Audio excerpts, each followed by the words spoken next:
আসসালামু আলাইকুম সবাই কেমন আছেন? আলহামদুলিল্লাহ আমি ভালো আছি। দেশে দেশে বাইরে থেকে যে যেখানে দেখছেন সবাইকে জানাচ্ছি প্রাণঢালা ভালোবাসা। ভিডিওর শুরুতে সবাইকে রিকোয়েস্ট করছি প্লিজ একটু লাইক করে দিবেন এবং ভিডিওটি কন্টিনিউ করবেন। আশা করি আপনাদের ভালো লাগে।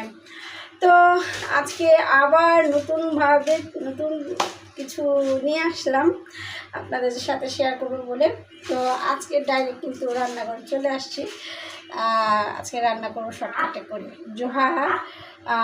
অ্যাকচুয়ালি রাত হয়ে গেছে, এখন প্রায় 8:30 বেজে গেছে। তো বেশি রাত হয়ে গেছে, এখন যত দ্রুত পারি রান্না করার জন্য। আজকে জোহা সারাদিন খুব হাইপার ছিল, তো কি আর করব। কি ফেলছো তখন? গ্যাস লাইটারটা কোথায় ফেলছে দেখছো? গ্যাস লাইটারটা ফেলে দিছে। এখন আমি রান্না এখন খুঁজবো। এমন গ্যাস লাইটার কোথায় ফেলছো? মানে ওর জন্য কিছু রেখে আমি শান্তি পাই না। এখানেই রাখছি, একটু আগে আসছো না, বাস কোথায় নিয়ে গেছে এখন একটু খুঁজে বের করতে হবে। কি করব? এই যে গ্যাস লাইটার খুঁজে নিয়ে আসছি। মানে ও চোখের পলকে কাজ বাড়ায়, মানে আমার সামনে একটু আগে গেল, ঠিক আছে, একটু আগে আমার সামনে দিয়ে গেল, এখন গ্যাস লাইটার দেখি ওখানে ফেলে খেয়ে গেছে। তো যাই হোক, এখন চুলা ধরাই দিছি। আর আজকে রান্না করব কি খাসি মাছ, মানে খাসির মগজ, খাসির মগজ বা ছাগলের মগজ। তো এখানে ছাগলের মগজগুলো আছে, এখন আমি পরিষ্কার করব। তো এখানে এই তো এখানে খাসির মগজ আছে। এখানে কিন্তু অনেকগুলা খাসির মগজ আছে, 13টা এনেছিল। তো ওখান থেকে আমি 2টা রান্না করেছিলাম, আর বাকি 11টা আছে। তো এখন আমি দেখি ছুটে কিনা। রেখেছিলাম আইস আছে, এত নরম। হ্যাঁ, উল্টে দিই আমার নিচেটি ছুটে গেছে না, এখনও বরফ আইস আছে। আচ্ছা না, ছুটছে কিছু, যেটি ছুটছে ওটি নেব। যেটি ছুটে গেছে ওটি নিই। হ্যাঁ বাবা, ধরলেই লাগে কি হয়ে যাবে। আচ্ছা, এটা ছুটে গেছে, নেই, আরেকটা নেই। হ্যাঁ, 4টা নিলাম, মোটামুটি 4টা হলেই হয়ে যাবে একবেলার জন্য, মানে একবেলার জন্য, রাতে খাবে একবেলার জন্য 4টা নিলাম। তো অলরেডি আমি চুলায় পেঁয়াজটা বসিয়ে দিয়েছি, সময় খুবই কম, আজকে যতটা পারি দ্রুত রান্না করব। আর মশলা দিয়ে দিচ্ছি এখানে, যেহেতু খাসির মাংসের মানে সরি মানে খাসির মগজ, তো একটু খাসির কিন্তু একটা নিজস্ব গন্ধ আছে। তো এই জন্য কিন্তু যাতে ওইটা গন্ধ না থাকে, তো ওইভাবেই রান্না করতে হবে। তো এখানে এলাচ, দারচিনি, তেজপাতা, তারপর লং, সবগুলো আমি ছোটো ছোটো টুকরো করে দিয়ে দিলাম। আমি এই যে মগজটি সুন্দর করে ধুয়ে নিব, পরিষ্কার করে নিব। প্রথমে ধুয়ে নিব, ধুয়ে তারপরে যেখানে যে রগ আছে রগগুলো পরিষ্কার করব। তো অনেকেই কিন্তু জানেন না যে খাসির মাথা মানে মগজ কিভাবে পরিষ্কার করে।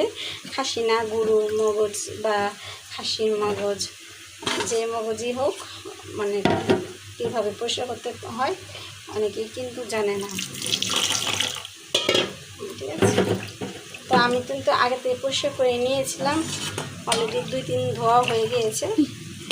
তো আমি এখন,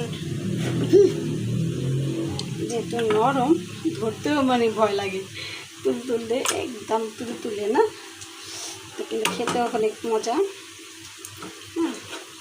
তো যাই হোক, এখন আমি এটা দিয়ে এই যে রগগুলো, যে লাল লাল রগ, এগুলো আমি ভালো করে পরিষ্কার করবো। কীভাবে করবো দেখাই। এই যে এইভাবে আমি চটকে নিতেছি, এই যে দেখবেন এইভাবে চটকানোর পরে, হ্যাঁ, এই যে হাতে আমার রগগুলো চলে আসছে, এই যে রগ দেখছেন। এইভাবে রগগুলো পরিষ্কার করে নিতে হবে আমাদের, ঠিক আছে।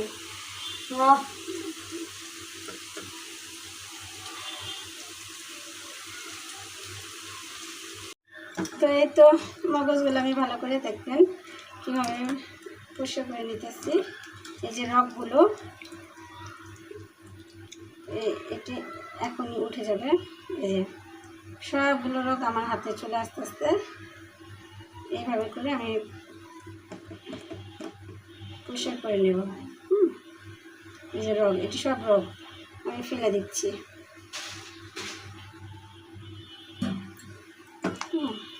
এইভাবে আমি সবগুলো রগ ভালো করে পরিষ্কার করে নেব। দেখেন আমার এখানে কিন্তু বেশি আর রগ নাই, বেশি একটা রগ নাই, সম্পূর্ণ মানে বেশিরভাগগুলোই বেশি একটা রগ থাকেও না, ছোট ছোট যে কটা রগ ছিল আমি এগুলো পরিষ্কার করে নিচ্ছি। শেষ। এ দেখেন আর নেই, এ দেখেন একদম ফ্রেশ, দেখছেন আর নাই। তো এখন মোটামুটি হয়ে গেছে।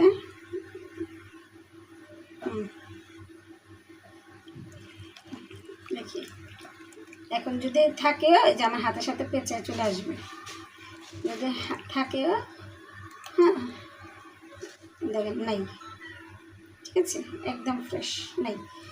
তো পরিষ্কার হয়ে গেছে। এখন আমি সামান্য এটাতে পানি দিব। আর এদিক দিয়ে রগ পরিষ্কার করতে যাই কিন্তু আমার উনার মধ্যে লেগে গেছে। তো আর কি করার, ওটা খুলে ধুয়ে আসলাম, পরিষ্কার করে ফেলবো, ধুতে দিব আর কি। আসল কথা কি, আমরা কাজ করতে গেলে আমাদের কত রকমের ময়লা হয়ে যায় কাপড় লতা, আবার দেখা যায় অনেক সময় হলুদ মশলা লেগে যায় কাপড়ে। তো ওই তো অ্যাপ্রনটা পরে নিলে না ময়লাগুলো হয় না। তারপরেও মানে গরমের মধ্যে না অ্যাপ্রন পরতে ইচ্ছে করে না। তো যাই হোক আমি একটু চুলাটা বাড়িয়ে দিলাম, আর এদিক দিয়ে পেঁয়াজটা একটু লাল হোক, আর একটু লাল হোক। আমি এখানে কিন্তু মগজ একটু পানি দিয়ে হাতটা ধুয়ে নিয়েছিলাম।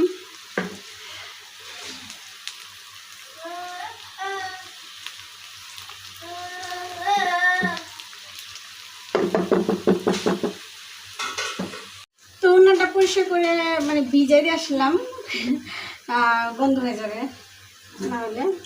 তো উনানটা ধুয়ে মানে ভিজে দিয়ে আসলাম সাবান পানিতে। আর এখানে আমি এখন সবগুলো হলুদ মরিচ একে একে দিয়ে দিব। রান্না একটা আর যতটা আপনি মনে মুগ্ধভাবে স্বাদ করতে পারবেন ততটাই কিন্তু মানে নেওয়া হলো। হলুদ গুঁড়ো দিয়ে দিলাম,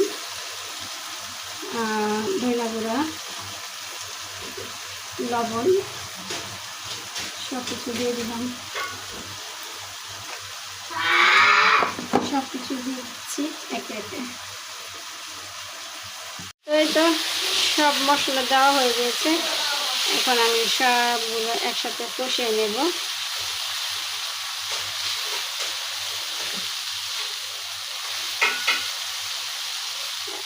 এখন যতটা ভালো করে কষানো যায় যাতে মশলার গন্ধটা না থাকে। আর খুব সুন্দর মশলা, মানে গরম মশলার যে একটা স্মেল, যেমন লং, এলাচ, দারচিনির যে একটা স্মেল, আমি মানে দারচিনি সরি এলাচটা আমি মানে বাটা দিয়েছি, এলাচের বাটা ছিল ওটাই দিয়ে দিয়েছি। তো এই তো আমি একটু আদা রসুনটা বেশি দেওয়ার চেষ্টা করবেন, কারণ খাসি বা গরু যাই বলেন একটা আদা রসুনটা দেওয়ার মানে আদা রসুন যেটু বেশি দেবেন, তাহলে না মানে যে একটা গ্যাস গন্ধ ওটা থাকে না। মাংসের একটা নিজস্ব, প্রত্যেকটা জিনিসের কিন্তু নিজস্ব একটা স্বাদ আছে, যেটা মানে আপনি মুরগি বলেন, হাঁস বলেন, গরু বলেন, খাসি বলেন, কিংবা সবজি বলেন, মাছ বলেন, যাদের একটা নিজস্ব গন্ধ আছে না। এই যে এত রকমের মাছ খাই, সব মাছেরই কিন্তু আমার নিজস্ব আলাদা আলাদা গন্ধ আছে। আমার মেয়ে শুধু টানাটানি করে আমাকে। তো এই তো ওকে ওর মানে ও আছে না একখানে তো বসবেই না, একটু পর পর আমি কী করি ওগুলো দেখবে, আর আমাকে ধরে টানাটানি করবে যে চল আসো এখানে আসো, এই করবে আর কি। এই তো ভালো করে কষিয়ে নিয়েছি। তো মোটামুটি আমার কষানো কিন্তু হয়ে গিয়েছে। দেখতে পাচ্ছেন কত সুন্দর কষানো হয়ে গেছে। আর ওদিকে জোহা খেলতেছে আর শব্দ করতেছে। এখন আমি মগজগুলো দিয়ে দিলাম। এখন ভালো করে আমি নাড়াচাড়া দিয়ে নেব। আর এই মগজ কিন্তু আসলে খেতে খুবই ভালো লাগে, খুবই ভালো। আর জোহার জন্য বিশেষ করে আনা চেষ্টা করি ওর জন্য, যেহেতু এই মগজগুলো কিন্তু ব্রেন ভালো, বুদ্ধি পারে। তো জোহার জন্য এইগুলো খুবই উপযোগী। ওই মাছের মাথা তো খেতে পারে না, কারণ মাছের মাথার মধ্যে আবার টাকা আছে। সবচেয়ে ভালো হলো গরু বা খাসির মগজ, ও খাবে। ব্রেন আল্লাহর মতো যদি আল্লাহ একটু বুদ্ধি দেয়।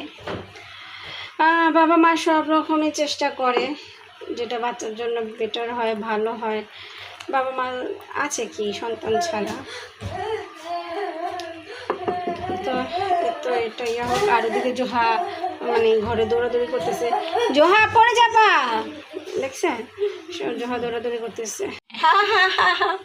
এই দুষ্টুমি করতেছে। এই যে সারাদিন দৌড়ায়, ওই যে দৌড়াইতেছে। একখানে বসবে না, কোনোখানে বসে না। যাচ্ছে না একটু বাচ্চারা বসে খেলাধুলা করো না, খেলাধুলা করবে না। ওই খালি দৌড়াদৌড়ি, মারামারি, পারাপারি এগুলি করবে। মোবাইল দাও। হ্যাঁ আমো দেখি কিনে আচ্ছা আচ্ছা ঠিক আছে বাবা দাও দাও। নিয়ে গেছে মানে ওর মানে যেটা প্রয়োজন ওটুকু মানে হয়ে গেলে আর কিছু চিনবে না। এখানে খেলতেছে, ও যত পর্যন্ত খেলবে আমি কাজ করতে পারবো। আর যদি ও একটু মনে করেন আমাকে নিয়ে টানাটানি করবে, আমি ওর সামনে থেকে 1 সেকেন্ডের জন্য আমি নড়তে পারি না, এত মানে ইয়া। আর 24 ঘন্টা চোখে চোখে রাখা একটা বাচ্চাকে কি বলবো, কি হয়েছে?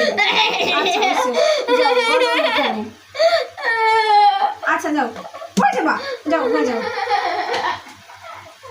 তো আপনাদের কাছে রিকোয়েস্ট রইল প্লিজ একটু লাইক করে দিবেন, এবং আমার চ্যানেলটা এখনও যারা সাবস্ক্রাইব করেনি প্লিজ সাবস্ক্রাইব করে ফেলবেন।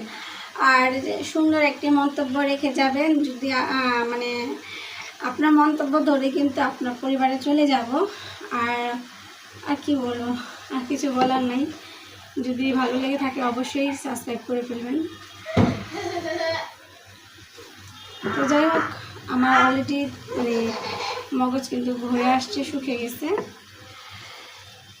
তো মোটামুটি আমার রান্না কমপ্লিট হয়ে যাচ্ছে।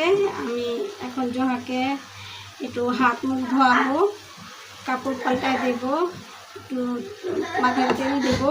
অনেক কাজ বাকি আছে, ওটি আর আজকে করবো না, যেহেতু রাত হয়ে গেছে। আর সত্যি বলতে এখন ভালো লাগছে না। তো আজকে এতটুকুই।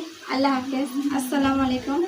আর অবশ্যই একটা লাইক করে দিবেন এবং সুন্দর একটা কমেন্টস লিখে যাবেন। আর যারা এখনও সাবস্ক্রাইব করেননি প্লিজ সাবস্ক্রাইব করে যাবেন। থ্যাংক ইউ, টাটা, আল্লাহ হাফেজ।